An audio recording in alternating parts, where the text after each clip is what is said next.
This is Movie Division. Today, I am going to recap the action-adventure sci-fi movie entitled Black Panther: Wakanda Forever.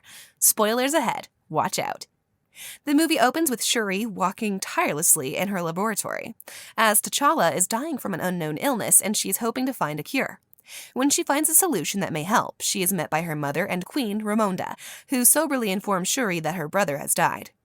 The kingdom of Wakanda held a funeral procession for their beloved king. Every citizen dresses in all white, and a mural of T'Challa has been painted. Shuri and Ramonda bring T'Challa's casket out until a ship arrives to carry him up to the sea. Shuri takes one last moment to weep over her brother's casket while the entire kingdom does the Wakandan salute. 1 year later, Ramonda arrives at the United Nations. The U.S. Secretary of State criticized Wakanda for not living up to their promises of getting involved in worldly affairs. The French delegate also notes that they believe the Wakandans are keeping vibranium for building weapons of mass destruction in case of war. Ramonda hits back that they are still mourning T'Challa's loss, and that they know what would happen if vibranium fell into the hands of the enemies. The night before, an outreach facility in downtown Mali was infiltrated by mercenaries trying to acquire vibranium, but they were met by Dora Milaje, warriors led by Okoye, all of whom proceeded to swiftly incapacitate and repel them. The Dora Milaje warriors then bring the captured mercenaries before the UN, where Okoye forces them to kneel down. Before they left, Ramonda warned that any repeated attempts such as this will be met with a brutal response. In the Atlantic Ocean, a CIA team that is led by Dr. Graham operates with a designated vibranium detecting machine. 2 divers went underwater and find that their mining drill has been wrecked, just before the 2 are taken and killed by unseen attackers.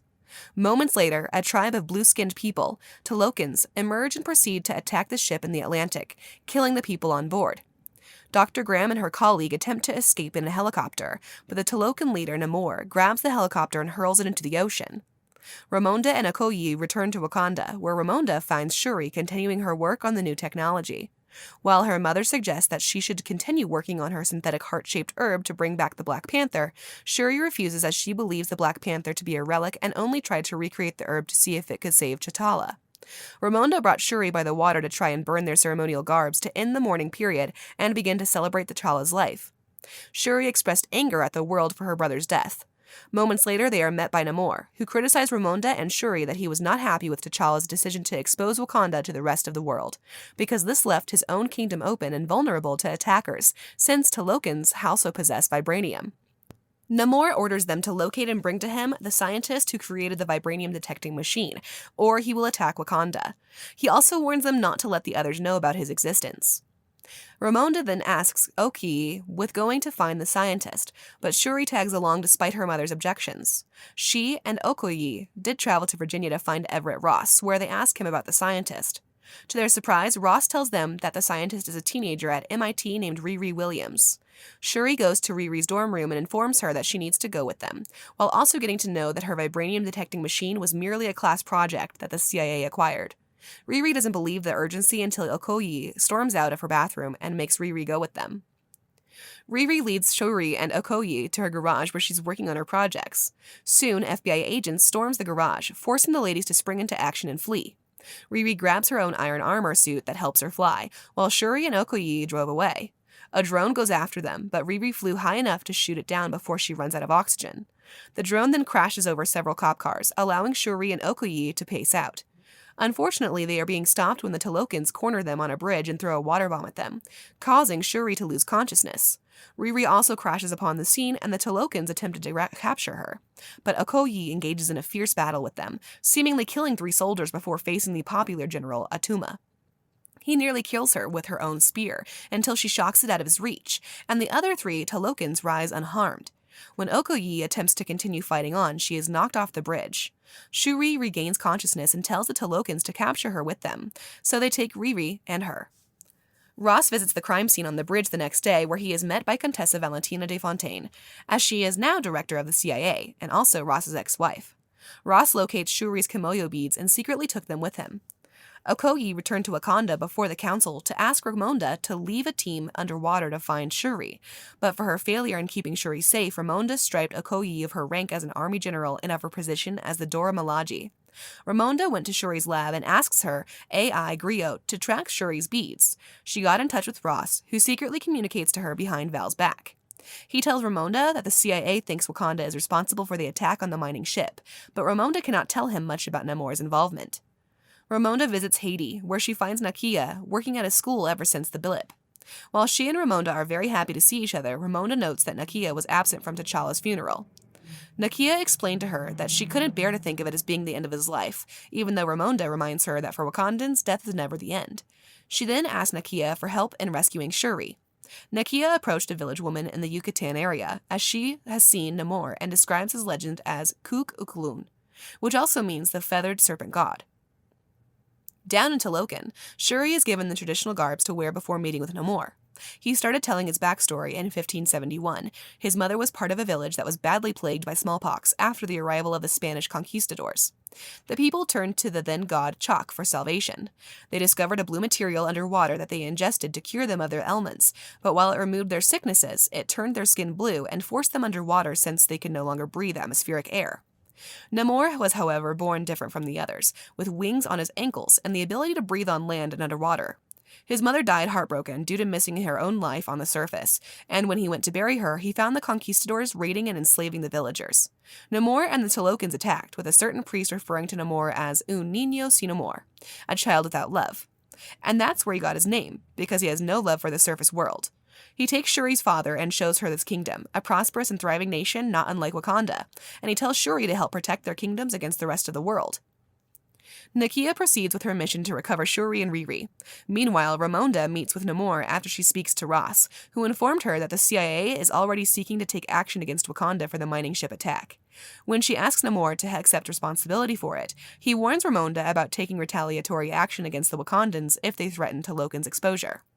Nakia makes her way underwater and successfully neutralizes Namor's cousin Namora before she can attack Shuri. Another Talokan warrior grabs Shuri, but Nakia strikes her with a fatal sonic blast.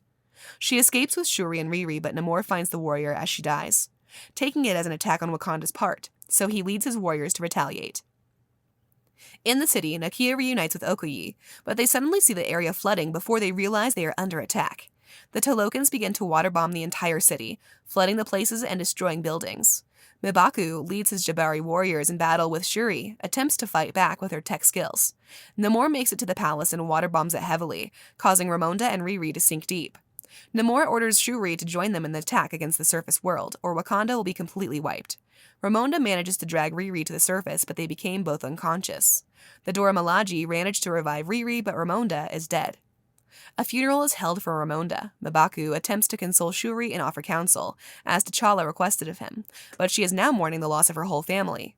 Meanwhile, Val got Ross arrested after learning he was always talking to Ramonda in secret.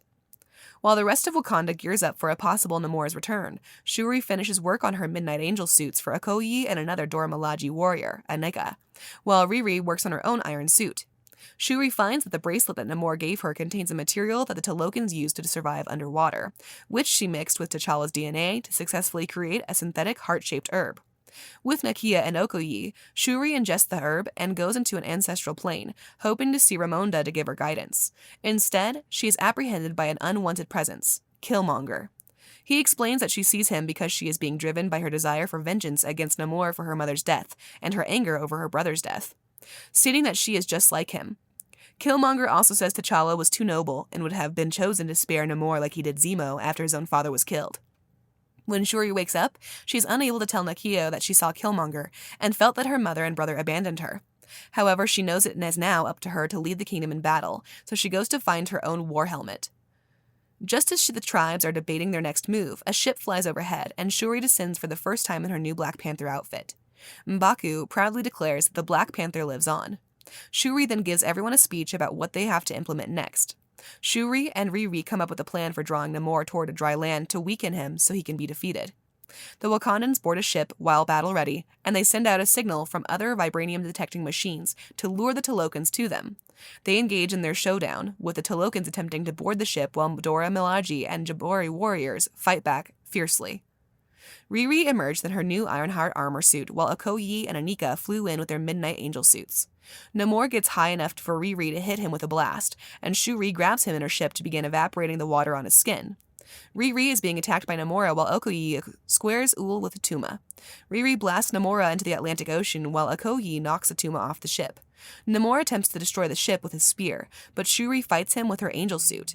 Shuri then tries to have the ship fly toward the desert, but Namor, however, succeeds in breaking it down and destroying it, causing them to crash.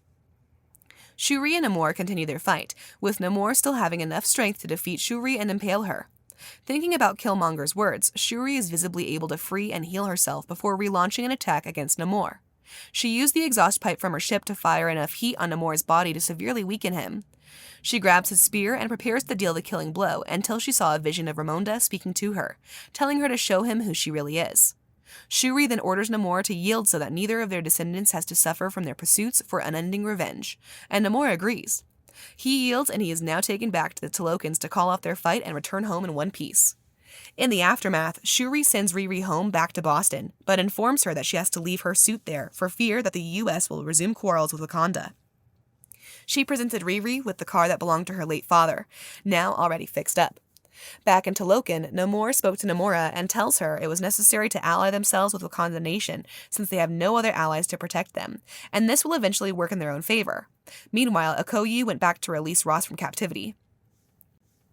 Shuri traveled back to Haiti to meet with Nakia by a beachside, as she says there is only one thing she needs to do. She sat by a campfire and burns her ceremonial funeral clothing, as she sits down to reminisce about T'Challa and finally accepts his passing. In the post-credit scene, Shuri is, however, consoled and happy when Nakia introduces Prince T'Challa, also known as Toussaint of Haiti. Nakia tells Shuri that he carries the name and blood of T'Challa, known as T'Challa and the former Queen Ramonda, his grandmother, before her death. And the movie ends there. If you enjoyed the recap, leave a thumbs up and subscribe for more videos like this. Turn on the bell notification and comment down your favorite part of the movie. Thanks for watching!